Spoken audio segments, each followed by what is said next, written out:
Bom dia, boa tarde, boa noite, eu não sei a hora que você vai ver esse vídeo, mas estamos novamente aqui no canal De Frente com Você, hoje com o Renato, o Robert, eu, João Vitor, e estamos hoje de frente com o Bispo Rogério Oliveira, aqui da Ponte Vermelha, que vai estar hoje falando um pouquinho, conversando com a gente, algumas perguntas que foi feita no decorrer do dia. Nós vamos estar falando com o pastor, com o Bispo Rogério, e ele vai estar nos dando esse apoio aí no vídeo.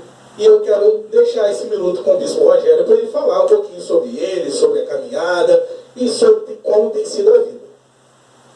Olá, boa noite. É uma honra estar aqui participando com vocês desse canal, De Frente com Você.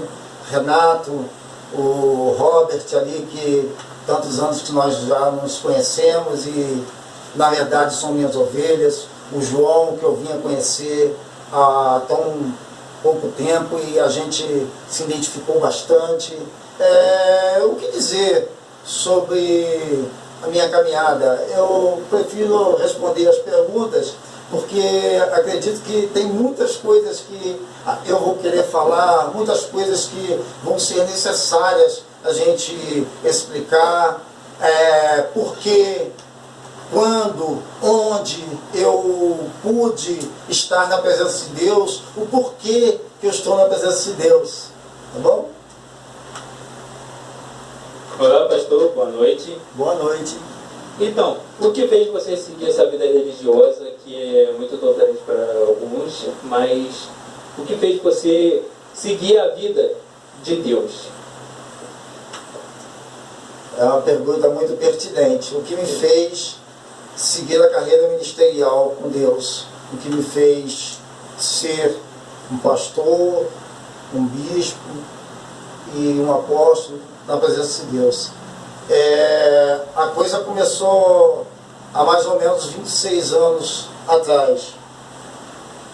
Foi devido à minha vida, a vida dissoluta que eu vivia. Eu era uma pessoa que não tinha controle de nada do que eu fazia. Se eu estivesse no meio dos amigos bebendo, eu bebia demais, extrapolava. Se eu estivesse numa outra roda fazendo algo que às vezes nem precisa assim eu falar aqui no ar, eu fazia e fazia, infelizmente, muito bem para o inimigo de nossas almas. E no decorrer dos anos, eu fui, de certa forma, me enchendo com essa vida. Eu fui me entristecendo com muitas coisas que eu via, com muitos amigos que eu perdi nessa trajetória de tantos anos, convivendo no mundo, como a gente tem mania de dizer. Perdi amigos, perdi parentes para as drogas, para a bebida, e tudo isso me fazia ficar refletindo, porque até então, Robert, Renato, João, minha esposa que ali está nos levando, até então eu não tinha uma ciência completa que existia um Deus. Eu dizia que eu era à toa, ateu, sendo que na verdade não existe o ateísmo, porque quando você vai estudar filosofia, você vê que o ateísmo na verdade não existe, porque você acredita em alguma coisa, nem que seja na força do seu braço. Porém, voltando à pergunta, eu comecei a me entristecer muito com aquela vida que eu vivia, perdendo tantos amigos, parentes, pessoas chegadas. E eu, por um momento, eu decidi tirar a minha vida. Por um momento, em 1996, 97, ali no início do ano, eu decidi pôr um fim em minha vida. Só que eu decidi pôr um fim em minha vida, mas aí eu vou voltar agora uma semana antes. Uma semana antes de eu ter tido o desejo de pôr um fim à minha vida, eu fui aposentado ao Senhor Jesus através de um amigo que é muito meu amigo hoje. Naquela época era uma criança de 12 para 13 anos de idade. Meu amigo Leandro, ali da Ponte Vermelha, filho da minha amada Ivaneide. Então, essa criança na época foi usada pelo Senhor dentro da quadra da Roseira, a antiga quadra ainda, para poder falar comigo uma semana antes de eu querer colocar fim em minha vida. Uma semana antes, ele foi e chegou perto de mim, eu conhecia sempre conheci a família. Ele disse para mim: Rogerão, era o meu apelido lá no mundo, Rogerão, deixa eu te falar uma coisa. Eu falei: o que, Leandro? A minha mãe vai numa igreja ali em cima do Leleco, da mercearia do Leleco. Você não quer ir com a gente essa semana, não? Era para ir numa quarta-feira, isso era um dia de sábado, era para que eu fosse na quarta-feira. Eu disse para ele assim: eu vou pensar. Só que nesse eu vou pensar, ele continuou falando para mim, e ele falou de Jesus. Ele disse que quando nós estamos num momento de dificuldade, que nós temos como pedir ajuda. Eu falei: como? É de Jesus. Eu falei: como? Clama o sangue de Jesus. E isso aconteceu uma semana antes. Uma semana depois, quando eu estava me drogando, né, no lugar onde a gente chama da aguinha, ali atrás, eu estava me drogando e pensei: hoje eu vou colocar um fim em minha vida, hoje a minha vida vai acabar, porque não faz sentido eu perder o meu irmão, que eu tanto amava, novo, meu pai, tudo esperando para o ar. Eu falei: hoje eu coloco fim na minha vida. E eu comecei mesmo a fazer tudo que tinha direito. Fumei, cheirei, bebi, até chá de trombeta eu tomei. Estou falando isso aqui, meus queridos ouvintes do canal. Eu estou falando isso não é para vanglória nenhuma, porque isso me entristece, mas eu fiz tudo isso. Eu estava destruindo o meu corpo, que é o tempo do Espírito Santo, que não sabia. Então, quando eu estava nesse momento me drogando, e aconteceu que eu comecei a passar mal. Eu me lembro até um momento que eu estava passando mal, eu queria levantar e não conseguia. Quando eu levantava, eu caía. Até que um amigo passou e me trouxe para casa, onde vocês sabem que a minha mãe morava, minha falecida mãezinha morava. Me levou para casa, só que eu não tinha controle de nada. Diz a minha irmã mais velha que eu ficava gritando e dizia que estava morrendo, e dali eu já comecei a perder o sentido. Aí a minha irmã foi e contactou o vizinho, e o vizinho veio com a Kombi e me levaram para o hospital. Fui para o hospital, na época Santa Casa, doutor Ricardo, que Deus o guarde, muito bom médico. E ali eu fui medicado, eu não me lembro direito, mas eu fui medicado, e ele, segundo a minha irmã, ele disse que eu entrei em coma, eu estava tendo uma overdose, e quando eu entrei naquele transe da overdose, olha um detalhe que eu gosto de deixar muito claro: Robert, Renato, João, a bispa, minha esposa, Francisca. Quando eu entrei naquele trânsito do coma, eu ouvia tudo o que as pessoas diziam. Eu ouvia dizendo que não tinha mais jeito, eu ouvia dizendo que já tinha feito, médico dizendo que já tinha feito tudo que ele poderia fazer. Porém, não restava mais nada a ser feito. Ir para ele como médico e me colocar na máquina UTI. Porém, no momento em que eu estava nesse transe, eu, de olhos fechados, eu comecei a enxergar. Só que eu enxergava uma escuridão, e nessa escuridão eu enxergava uma ponte. E essa ponte só descia, só tinha lugar para descer, não tinha como retornar. E eu, ali, naquele transe, quando eu estava em coma, eu comecei a descer aquela ponte. E lá no meio da ponte, de longe, eu avistei uma pessoa, um homem, muito bem afeiçoado, com uma capa reluzente, preta, e um chapéu na cabeça.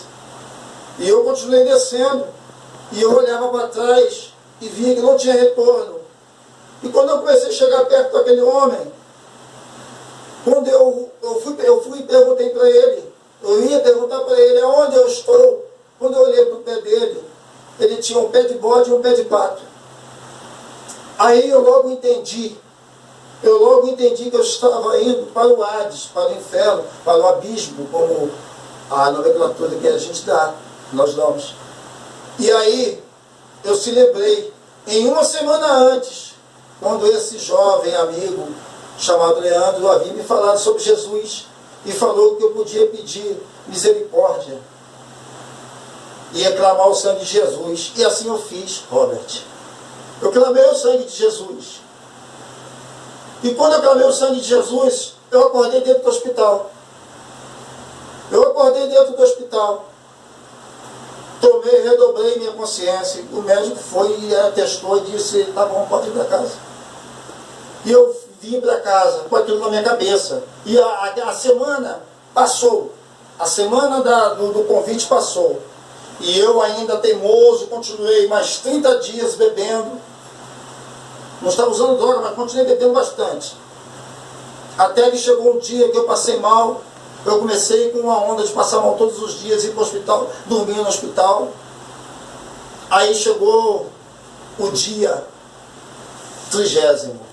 No 30º dia que eu estava nesse problema, passando mal, e todo dia no hospital, eu me lembrei da quarta-feira, que era o culto. E eu tinha ido umas 4h30 da tarde para o hospital com a minha irmã mais velha. E quando nós voltamos do hospital, eu tomei muita medicação, voltei grog.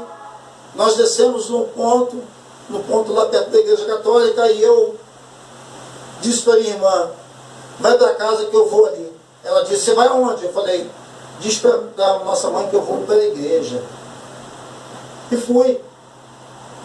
E quando eu cheguei, eu estava chegando na igreja, subindo, meio que grog, ainda passando mal, meio tonto, muito doido ainda, mas eu me lembro que o pastor Ricardo Moreira, meu primeiro pastor, ele estava falando sobre João 3,16, porque Deus deu o seu Filho unigênito, para que todo aquele que nele crê, não pereça, mas tenha vida eterna.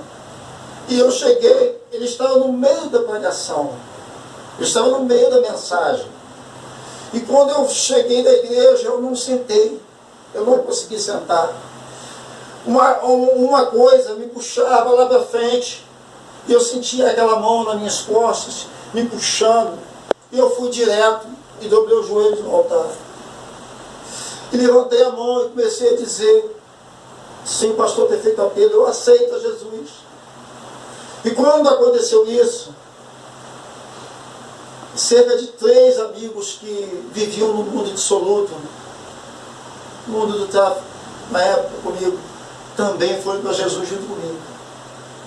E dali eu comecei a estudar a Bíblia. A primeira coisa que eu fui instruído pelo meu pastor Ricardo era a ler a Bíblia Sagrada. E eu disse para ele, mas como que eu leio a Bíblia? Eu não tenho uma. Ele disse, eu te arrumo uma. Ele me arrumou. E ele me arrumou a Bíblia. E eu comecei a ler. Li, fiz como ele me falou. Li o Novo Testamento. E depois voltei no Antigo Testamento.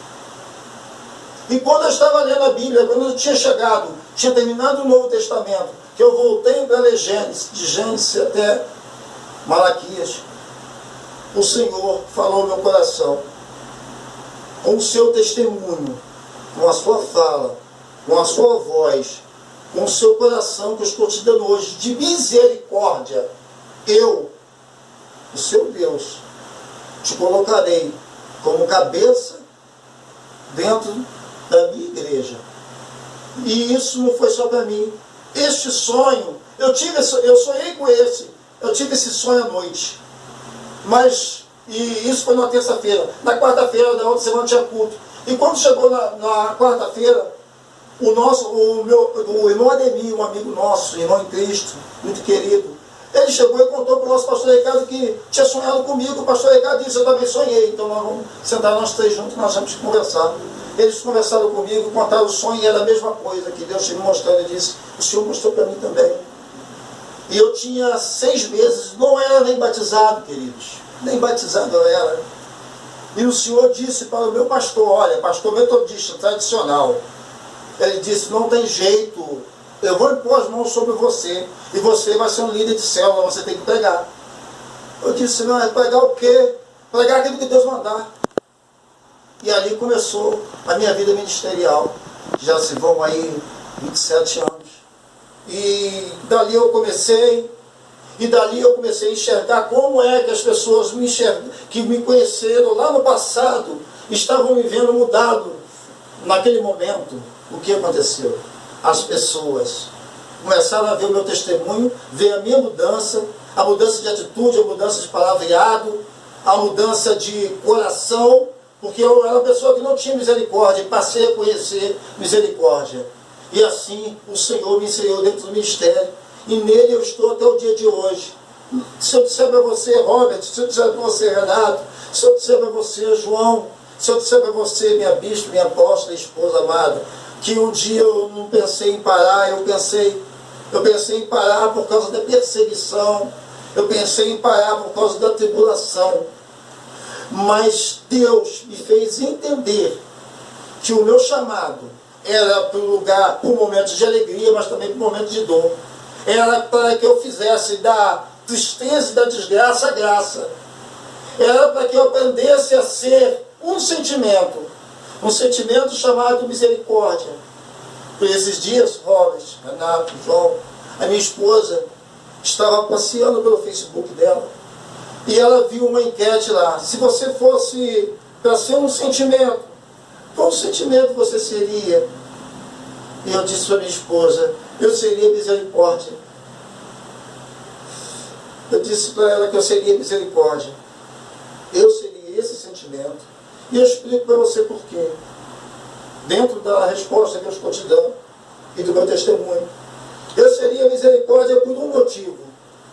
Que eu sempre digo para as pessoas, uma frase que eu aprendi. Seja amigo da misericórdia. Porque você não sabe o dia em que você vai precisar dela. E eu precisei. E alguém usou de misericórdia comigo. E eu tenho que ser misericórdia. E por isso eu sou um pastor. Eu sou bispo e apóstolo, não importa, mas eu sou pastor. Em primeiro lugar de tudo, eu sou pastor e servo do Senhor. E eu prefiro ser o pastor da misericórdia. Entendeu? Entendi. Eu espero ter respondido a sua pergunta, Robert. Como o pastor disse, agora eu passarei a pergunta para o Renato. Renato?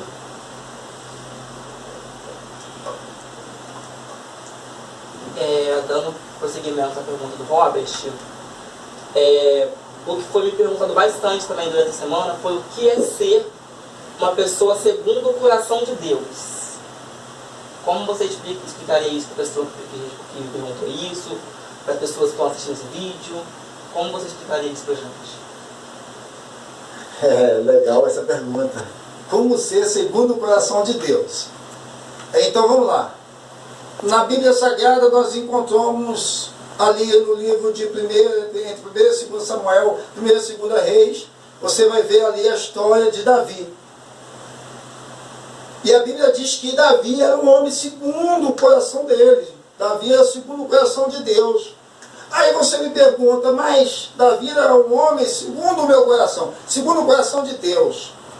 Como Davi poderia ser segundo o meu coração, segundo o coração de Deus, sendo que Davi foi um homem que cometeu adultério, foi um homem de sangue?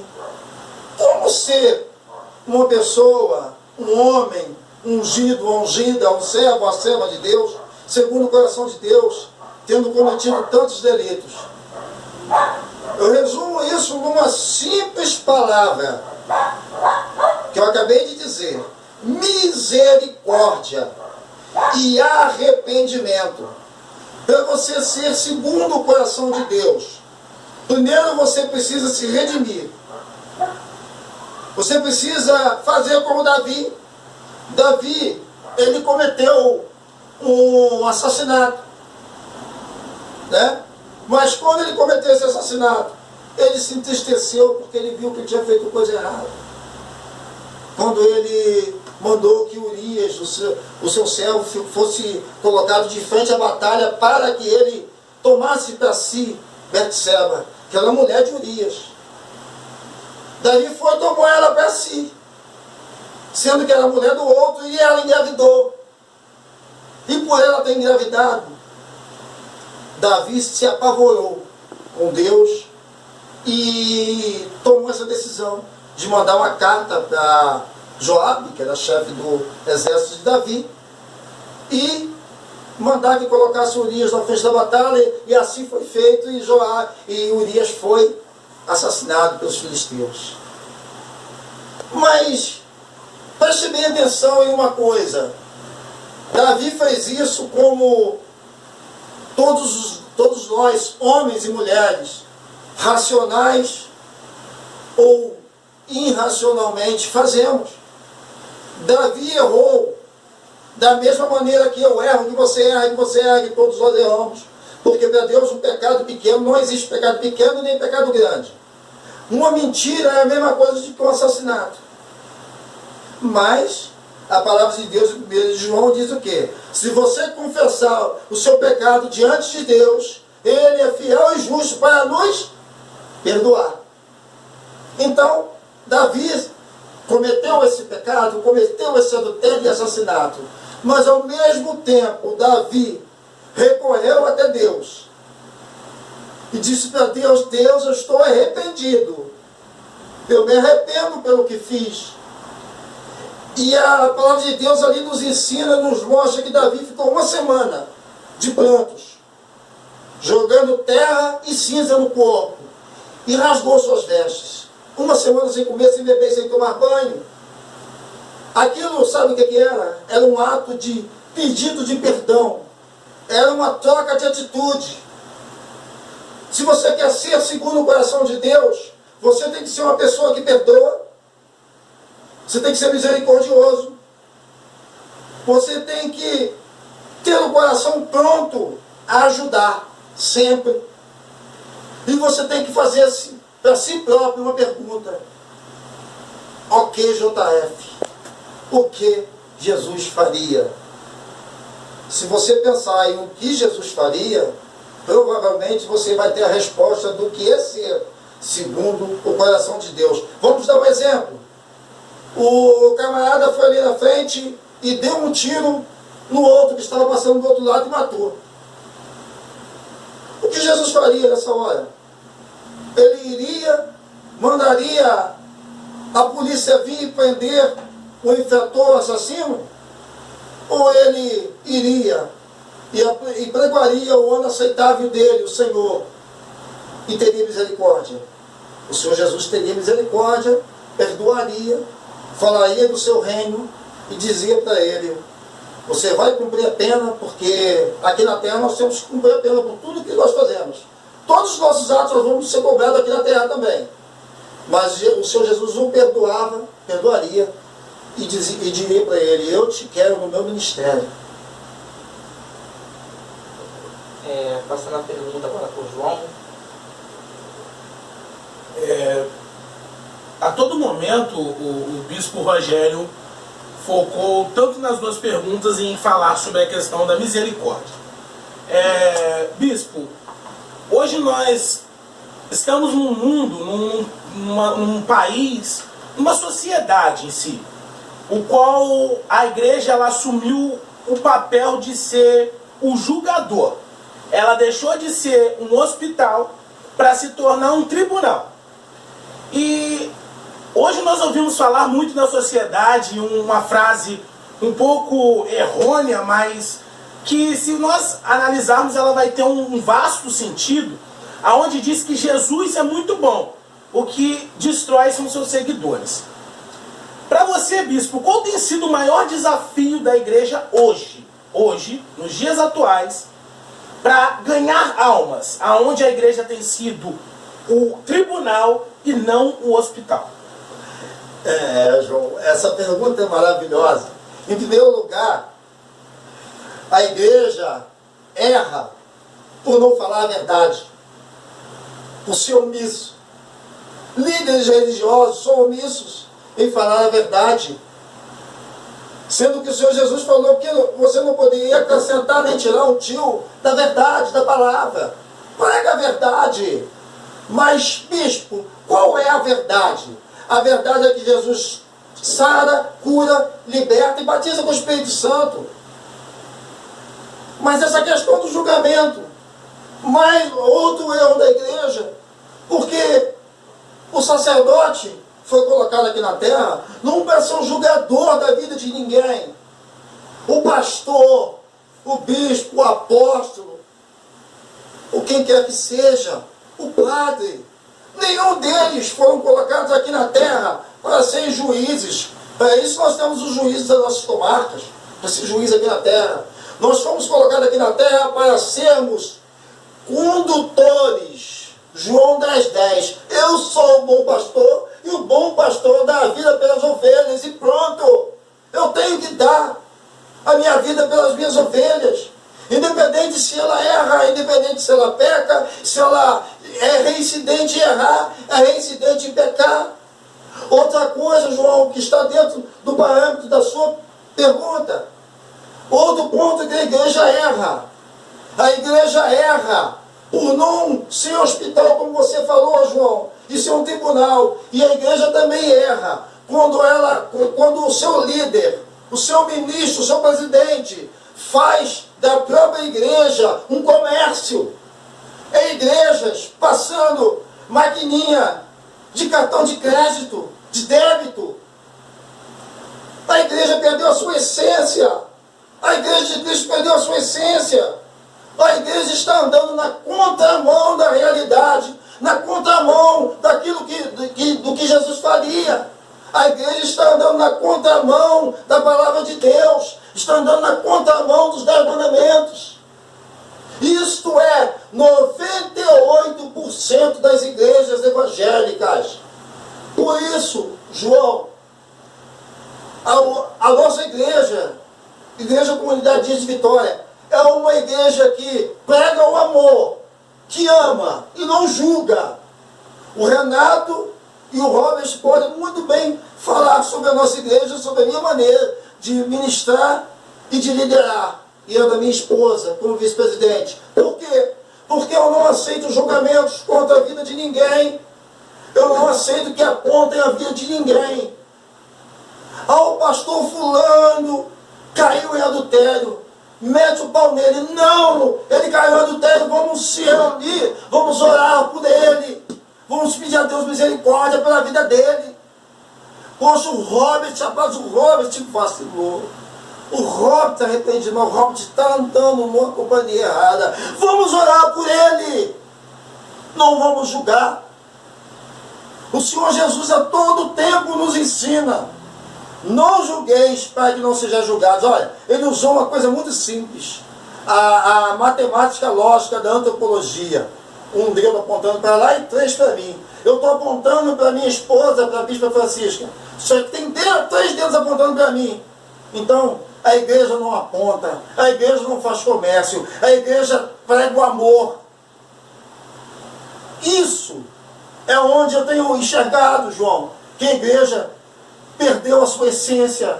A igreja deixou de ser igreja, porque a única razão de existir uma igreja aqui na terra é para a gente usarmos de obras sociais, obras espirituais, trabalhos de libertação, ensinamento da palavra, libertar o cativo da prisão, tanto da prisão física quanto da prisão espiritual. Esse é o sentido da igreja. E a igreja de hoje está pecando na contramão do que era a igreja primitiva de Atos 2.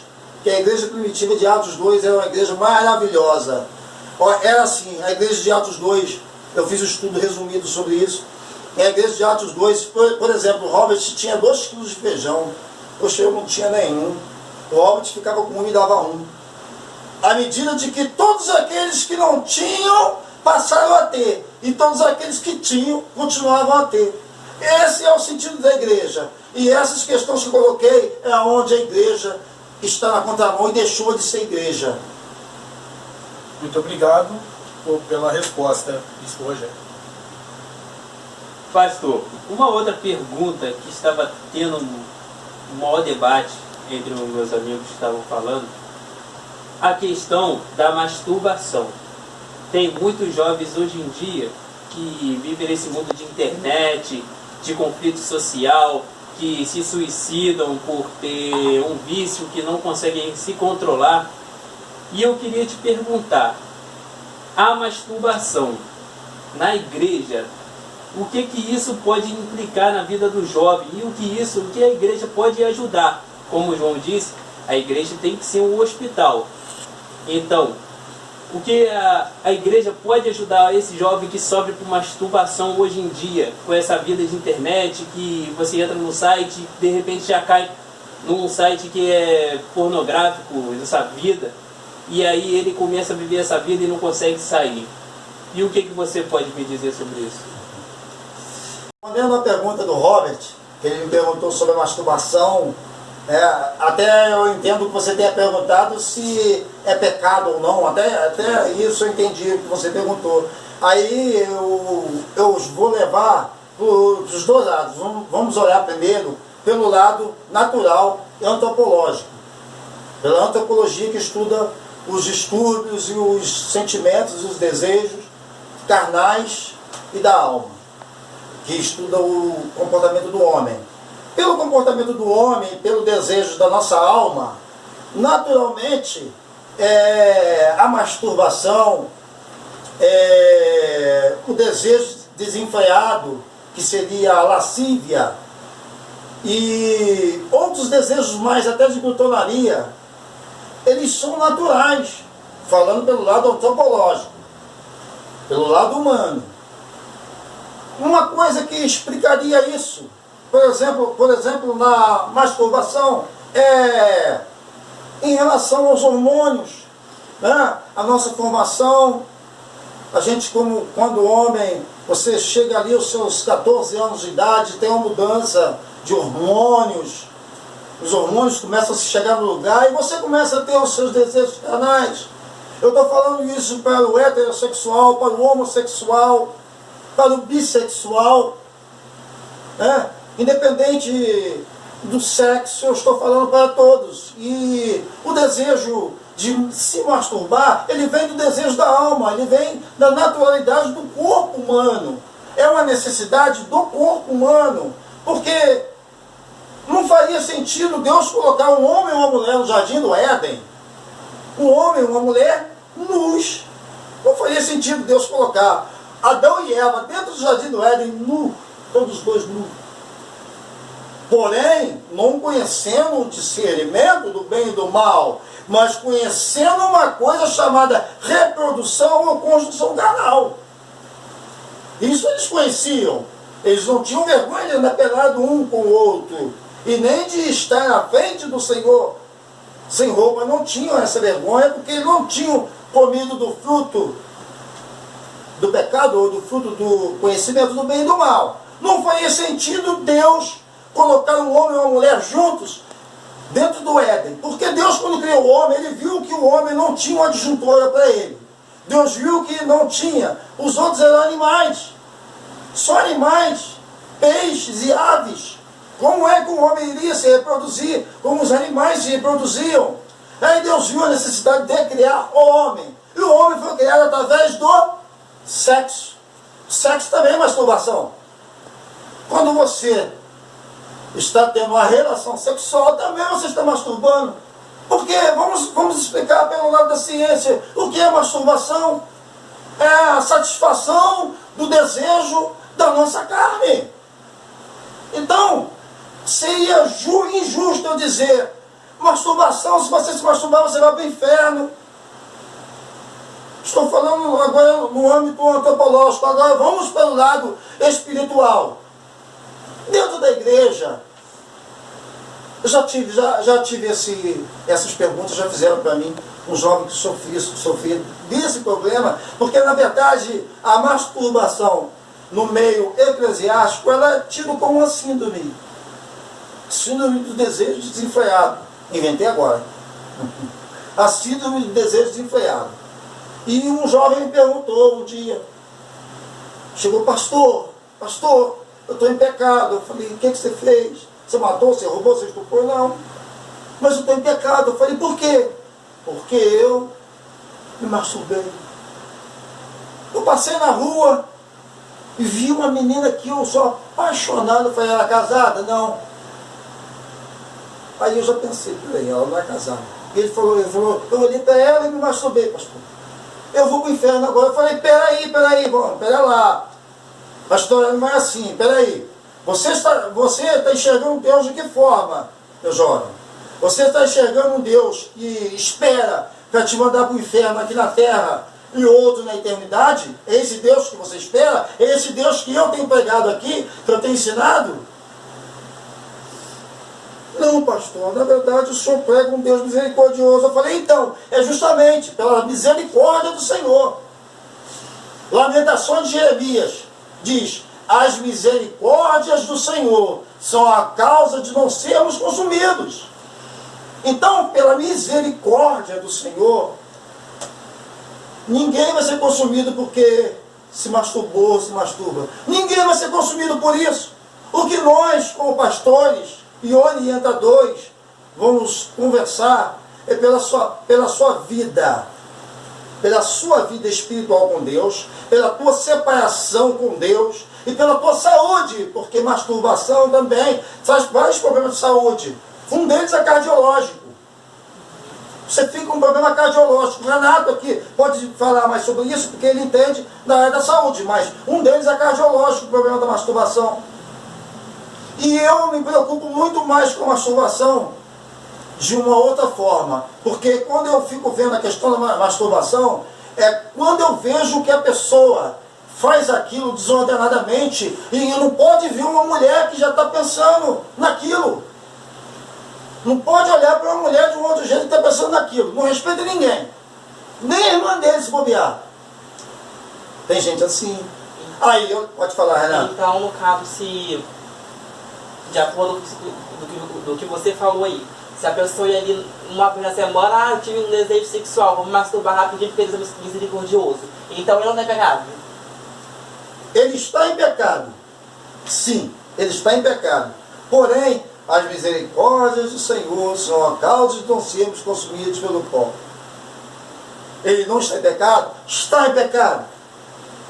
Agora, vire-se para mim e pergunte-se: se eu, hoje, bispo, apóstolo, pastor, se eu já não cometi esse pecado, rapaz, se eu pegar e falar que não, eu vou estar mentindo para você, para Deus, para todo mundo, e vou estar assinando minha sentença de lago de enxofre, inferno, porque eu já cometi esse pecado.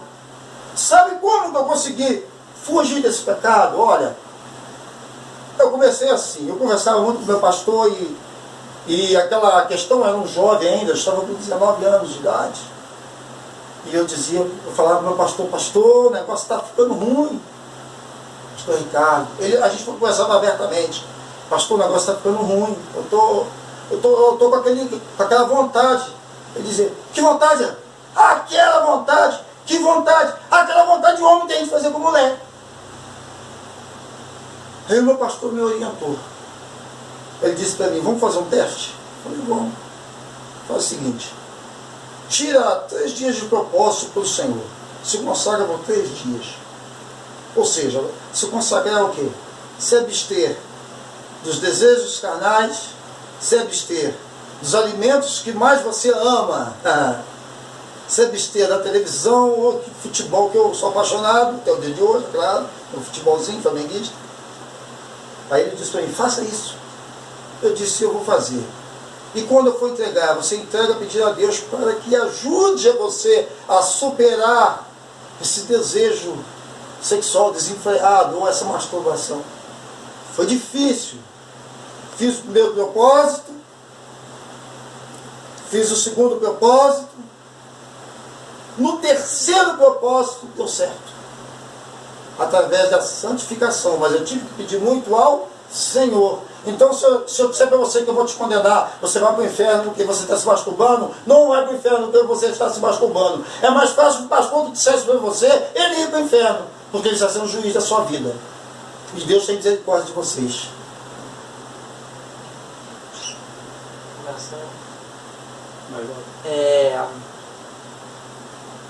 Outra pergunta também que traz bastante também para mim essa durante a semana é a diferença de alma e espírito. Porque para muita pessoa alma e espírito é tudo a mesma coisa, mas eu li bastante isso aí que tem uma diferença. E qual é essa diferença? A diferença de alma e espírito. Oh, glória. A diferença de alma e espírito. Olha só, vamos falar sobre a diferença de alma e espírito, mas para isso a gente tem que colocar as três partes. O nosso corpo é composto por corpo físico, aqui ó, alma, que precisa da salvação e tem os desejos, e espírito. Só que o espírito, ele já é de Deus. Então, quando você morre aqui nessa terra, para de respirar, bate a cachuleta, veste o paletó de madeira, o seu espírito sobe para Deus, porque o espírito é de Deus, e retorna para Deus. Agora, o corpo, a Bíblia diz em Gênesis que nós somos pó, e para o pó nós vamos retornar. O corpo retorna para o pó. E o espírito? O espírito é esse quem precisa de uma definição similar. A alma é que precisa de uma definição similar aqui na terra, para que possa chegar no céu também e obter o veredito de vida eterna. A nossa alma, o espírito é de Deus e retorna para Deus. A alma, quando você morre, corpo para a terra, espírito para Deus, alma precisa de salvação, porque todos nós somos uno. Quando você nasce, Robert, é te dado uma alma vivente. Só você tem a sua alma, você é uno. Só o Renato tem a alma dele, ele é uno. Só a bispa tem a dela, ele é uno. Só o João tem a dele, ele é uno. Mas, porém, para que a nossa alma conquiste também o direito de estar regozijando a vida eterna e fazermos assim a diferença entre alma e espírito, nós precisamos de, ainda com vida, no impulso do sopro de vida e no impulso da própria alma e do desejo de dizer: Jesus, eu te amo, Jesus, eu te adoro, Jesus, eu te aceito. Nós precisamos aqui na terra darmos uma definição para a nossa alma. Então, olha, diferença entre corpo e espírito. Corpo é pó, retorna para o pó. Espírito é de Deus, retorna para Deus. A alma, essa é que pode perecer eternamente ou viver eternamente aos lados do Senhor nos céus. Então, uma das perguntas que eu mais fiquei impressionado quando eu recebi é aonde hoje, vamos ver nos dias atuais, hoje o nosso país ele enfrenta, bispo, um cenário político, vamos trazer para o nosso dia hoje, a sociedade, é que uma grande parte da sociedade está excluída do meio de ser representado. Hoje nós temos num país uma grande bancada que se diz a bancada conservadora, a bancada evangélica, composta por pastor, por bispo, por pessoas da igreja católica, da igreja evangélica. E essa bancada, ela firma em dizer que a causa da minoria, eu vou levantar aqui a principal causa, o qual eu recebi a pergunta, a causa do homossexualismo hoje, ela insiste em dizer que é algo que vai contra a vontade de Deus. Ela vai firmar em dizer que todo aquele que é homossexual ou bissexual, que não está no padrão conservador, está condenado diretamente ao inferno. Nós acabamos de vir de uma pergunta onde diz que a igreja não é um tribunal, e sim um hospital. Dentro desse contexto do cenário político, onde a base conservadora de governo insiste em dizer que homossexual não tem direito, homossexual é condenado, homossexual vai para o inferno, existe hoje, na sua visão pastoral, na sua visão de um líder religioso, a possibilidade de um gay, uma lésbica, ser cristão?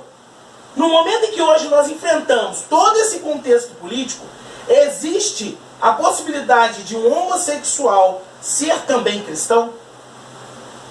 Outra pergunta que eu estava doido para responder.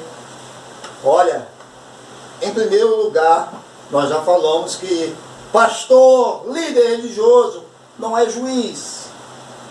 Outra coisa, eu sempre disse, o Renato vai se lembrar, o Robert também, porque vocês estavam lá quando eu sempre falava isso. Eu sempre disse, eu prefiro que um membro meu, um filho meu, uma ovelha minha, esteja dentro da igreja com o pé no mundo, mas esteja vindo na igreja do que ele esteja completamente no mundo, porque ele estando com o pé na igreja ou no mundo, um dia a palavra de Deus vai impactar ele. Um dia a palavra de Deus vai entrar no coração dele e ele vai poder obter a salvação. Se lembra do jovem Eutico lá em Atos dos Apóstolos? Existe a maior pregação da Bíblia Sagrada do apóstolo Paulo. Começou a entardecer e foi até o outro dia de manhã, por volta da primeira hora do dia. A pregação, a maior pregação que existiu até o dia de hoje. E existia nessa pregação um jovem chamado Eutico. Esse jovem ficou em cima do muro e ao decorrer da pregação, ao decorrer dos desfechos, chegou um momento em que ele adormeceu. Eu acredito que devido ao cheiro das lamparinas que eram queimadas, o entorpeceram e ele caiu do muro. E morreu. Primeira parte, ele morreu. Então, eu não quero que ninguém fique em cima do muro. Mas eu também não quero que ninguém fique lá embaixo do muro do outro lado. Por isso eu digo, sim, existe a possibilidade de um gay, de um lésbica, de um homossexual ser cristão, sim. Sabe por que existe essa possibilidade? Por quê? Porque Deus, não acabei de citar Jeremias, Lamentações de Jeremias, que diz que as misericórdias do Senhor são a causa de não ser